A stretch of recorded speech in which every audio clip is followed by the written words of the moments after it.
What is up, my friends? You're very welcome along to Wednesday's video. We are going to be doing what we've done for the past couple of weeks, which is look ahead to the summer transfer market, give you guys an update on what's been doing the rounds in the media, ask you for your opinion in the comment section, and of course, do drop a like on the video and hit that subscribe button if you haven't already done so. So let's start off with some confirmation of outgoings from the club.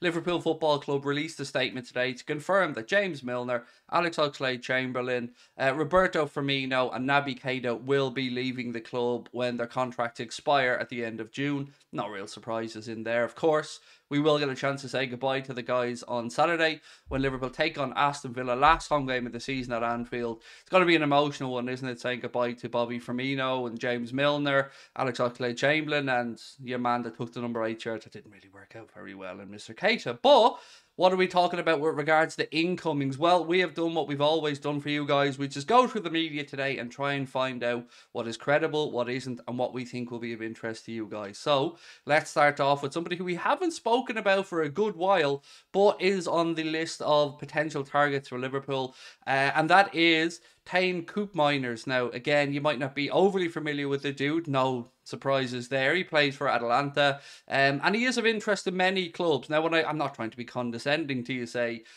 to you guys that you may not know about him. I mean, I just don't know how much everybody pays attention to every league in Europe, but I have a limited understanding and limited knowledge of him.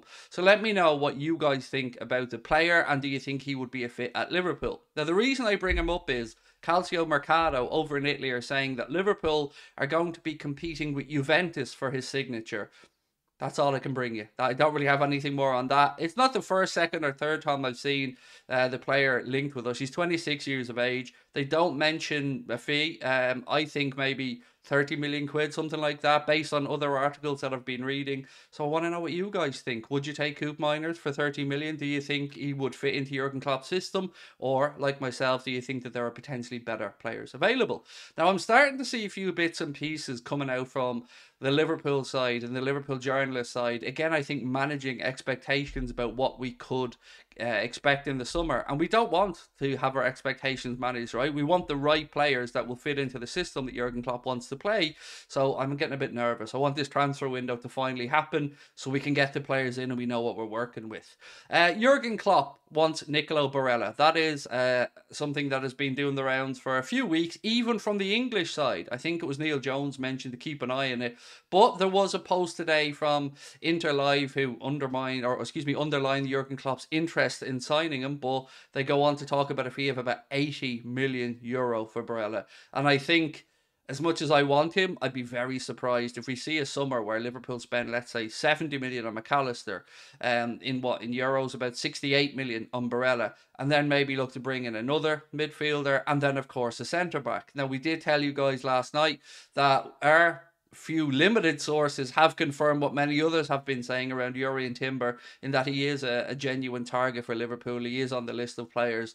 If we move on Joel Matip, we're looking to bring a centre back in, whom we would be. I would say he's near the top of the list, in all honesty. I'm not going to try and sit here and say to you guys, go out and buy your Jurrien Timber shirts, because we're a long way away from that. But I do believe that that interest is genuine. If you add that to other stuff as well, like his missus apparently house shopping in Liverpool last month.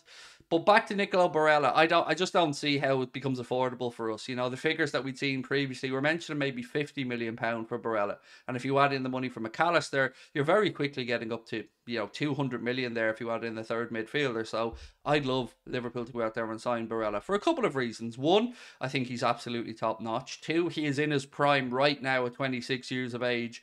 And we need that mix, right? So we need the mix of midfielders who are going to come through and give us longevity. But we also need some players for the here and now. Now, John Aldridge, in his piece in the Echo this week, has suggested that maybe we could see Thiago moved on in this summer, or maybe Liverpool are preparing to lose Thiago this summer. I understand both sides of this debate. I really do. Like, do I think there's some common sense to maybe moving Thiago on, freeing up 200 odd grand a week, bringing in somewhat of a transfer fee, and refreshing the age profile? Yeah, of course I do. I'm not a lunatic, but I also know what Thiago's capable of, albeit in very limited spurts. And I guess where I fall on this debate is I can't think of anyone better for Stefan Bajcetic to learn on the training ground from than Thiago. So for me, I'm okay however it goes, but I want to know what you think. Do you think it is time to maybe look to move Thiago on? If we can free up that much money, that's about 10 million quid a year in wages. So, that could go towards another player.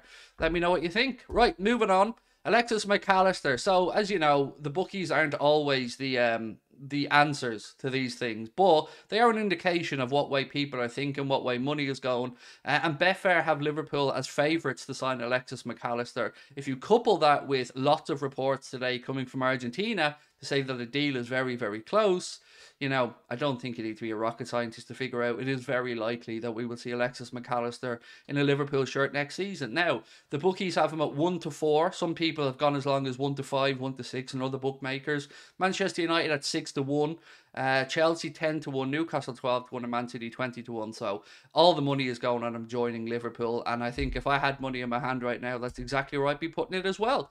So on streams recently, lots of you guys have been asking me about Liverpool signing some Wunder kid from Wolves. I have seen that today. The Shropshire Star have reported that Wolves and Liverpool have agreed a fee for a 14-year-old academy player named Harvey Owen to join Liverpool for £800,000.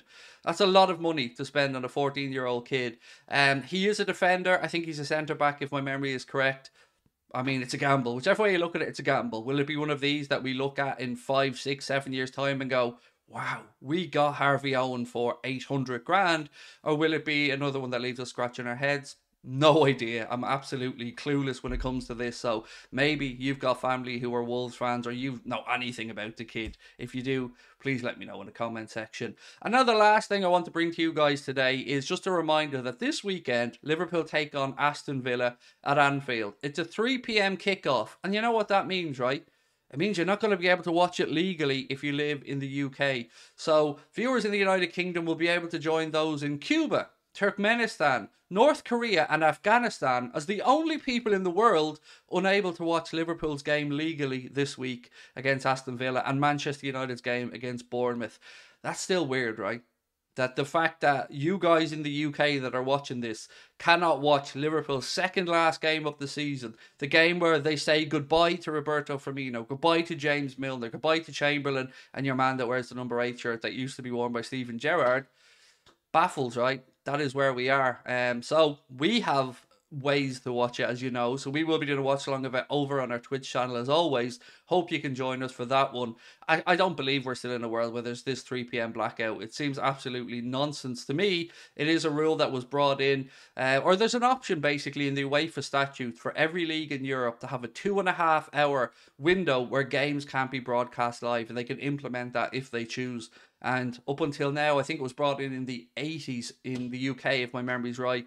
We still have that blackout. I hope they remove it because it seems crazy to me that you can't watch every one of your team's games, but that's the world we live in. So it is over to you guys now. Let me know your thoughts in the comment section. Let me know what you think about the subject we spoke about here. Alexis McAllister looking almost nailed on. Koopmeiners being a player that Liverpool are looking at. And of course, the price of €80 million being apparently what Inter would look for if they were to sell Nicolo Barella. Over to you guys now, and I'll catch up with you soon. We will have a preview coming up in the next day or two for the game against Aston Villa as well. So keep an eye out for that one. Have a good evening. Talk to you soon. Bye-bye.